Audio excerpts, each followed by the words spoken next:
Well, let's talk about stupidity, because I know you're against it. I've heard you speak out against stupidity many times. I am against it, but at the same time, I don't think the world would work without it. Well... You know, everything would have to change. Yes, right? Everything. Because it's quite clear to me now, at my grand old age of 75... Oh, no. Yeah. Don't you love the... Thank you. You're alive, you're alive. I'm here. I'm breathing. And so say all of us. Breathe. Look at you. Breathe. Yes. Where were we?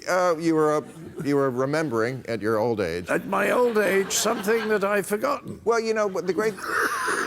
I was going to say to you about age, the great thing about it, I said this to Jerry Seinfeld, who was on our show a few months ago, and he just turned 60, and I said, when you pass like 60, you have a license to be cranky about shit, you know? Yeah. You just, nobody holds it against you anymore. I find that... No, but comedy is about things not being right. Right. You know, if things are running beautifully and everyone's behaving appropriately, intelligently, there's nothing funny going on. That's no good. It's all about people being stupid, and it's all about the things going wrong and screwing up. So you either point that out with sort of anger, like Lenny Bruce would have done. Right.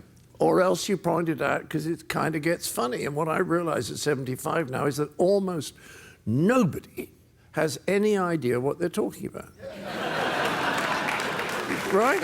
Would you agree? Yeah, oh, absolutely. Yeah. But how do you treat fans? I mean, you're allowed badly. I mean, you're allowed to be an asshole, right? If they want a picture with you. Fawning creatures coming up telling me how wonderful I am and how can I be as wonderful as you. Fuck off. That's what I mean. Yeah.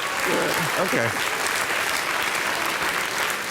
Now, in this country, we call that being politically incorrect. Oh, really? Which is the name of my first show. Yeah, you know, I used to watch it. And, you know, political incorrectness, could we just bitch about that for a minute? Oh, it's so awful, isn't it? It starts out as a halfway decent idea. Right. And then it goes completely wrong. It's right. taken to ad absurdum. I used to go out and do these racial jokes. I'd say, French, you know, why do the French have so many civil wars so they can win one now and again?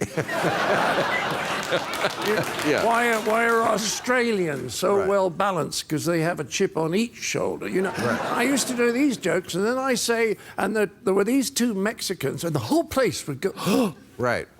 I want to say, what you make jokes about Swedes and Germans and French and English and Canadians and Americans. Why can't we make jokes about Mexicans? Is it because they're so feeble that they can't look after themselves? You see, it's very, very condescending then. You know? Well, why is it? Who are the people you can't make jokes about? Muslims. Muslim? Yeah. Try that. Yeah, but that's... See what your Twitter feed says. Yes.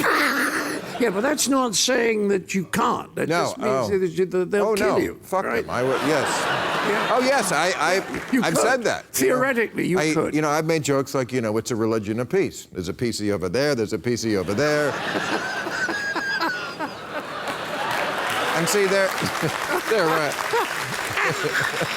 pretending to laugh now, but you can tell their first instinct was, oh, no, you didn't, you know. Oh, dear. I think it's terribly important. But the problem is, if you make jokes about people who are going to kill you, there is a sort of a tendency to hold back a little, isn't there? Yeah. Just a little.